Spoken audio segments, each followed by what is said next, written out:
Now that our maps are rebaked, let's go ahead and re-inspect the mesh and go over some further UI elements.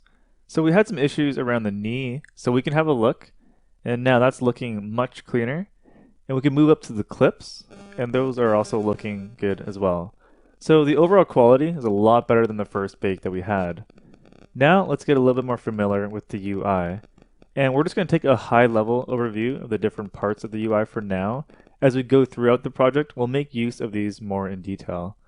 So first up top, we have the toolbar, which consists mostly of quick access buttons for tools. This is our 3D view. Below is our shelf, which contains assets that we can use to aid in the texturing process. Here is our layer stack, which is very familiar to Photoshop's layer system. Beside that are the texture sets. Now each texture set has its own layer stack, which we'll go into more detail in a later lesson. Also, each of these texture sets have their own settings, which is located here called texture set settings. Underneath, we have a couple different tabs, one called display settings, which contains our camera settings and post effects, and viewer settings, which has settings for our viewport. Lastly is the properties panel, which will be a little bit more context sensitive. We'll be using this mostly for paintbrush and material settings. These windows are modular, so you can size them any way you like. You can also tear these windows off and dock them to areas, or even create floating windows if you have a second monitor. If at any point you want to reset the UI to the default settings, you can go up to View and just choose Reset UI. Now let's have a look at the texture set settings area. You'll notice that all the additional maps that we baked are automatically placed in the slots provided. When we use Smart Materials and Masks, they'll automatically pull from the maps here. Now, if we wanted to view these baked maps on the model, we can do so under the Viewer Settings tab. What we want to focus our attention on is the mode.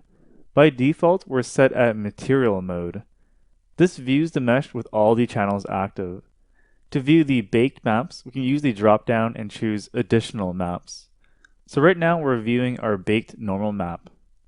We can also pick the map we want to view. So let's change this to the color ID map, and we can view the ID map. Now a quicker way to do this is by pressing B in the viewport to cycle through these additional maps. So this is my AO map, and then we also have our curvature map. Now, if you're not familiar with these maps, you'll notice that in the top left portion of the viewport, there's an indicator that shows what you're actually seeing. So right now it says curvature map because we're viewing the curvature map. If we go back to the ID map, it will reflect that change as well. At any point, I can press M to go back to full material view. So why would you want to view the baked maps?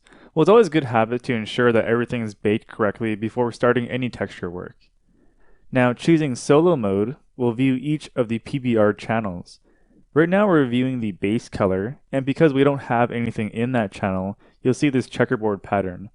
If we change it to roughness, we'll also see that same checkerboard pattern. Now the hotkey to cycle through these, which we'll use a lot through the course, is the letter C. And again, the top left of the viewport indicates which channel we're viewing.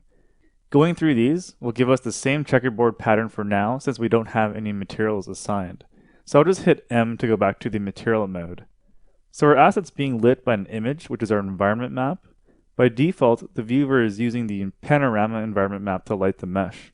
Now, Painter comes with a host of different maps you can choose. So I'll just pick the glaze patio for now. If you want to view the environment map in the background, you can increase or lower the opacity. You can also change the exposure, which will darken or increase the brightness. If you want to type in a numeric value, anytime you see this pencil icon next to any sliders, you can click on it and input a number. So I'll just put this back to 0 for now. Environment rotation rotates the sky dome. Just as before, we'd use Shift right click to do that in the viewport. Blur will add some blur to the background.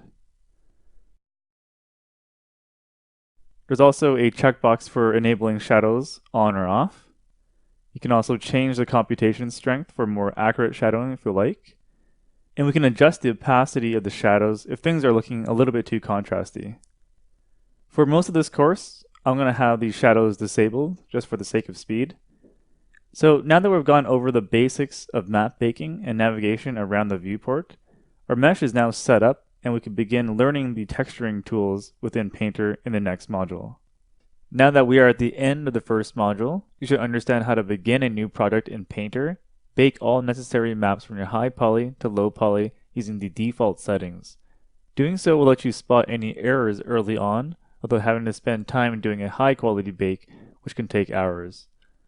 Once this is done, navigate within the viewport using the hotkeys to spot any errors in the projection.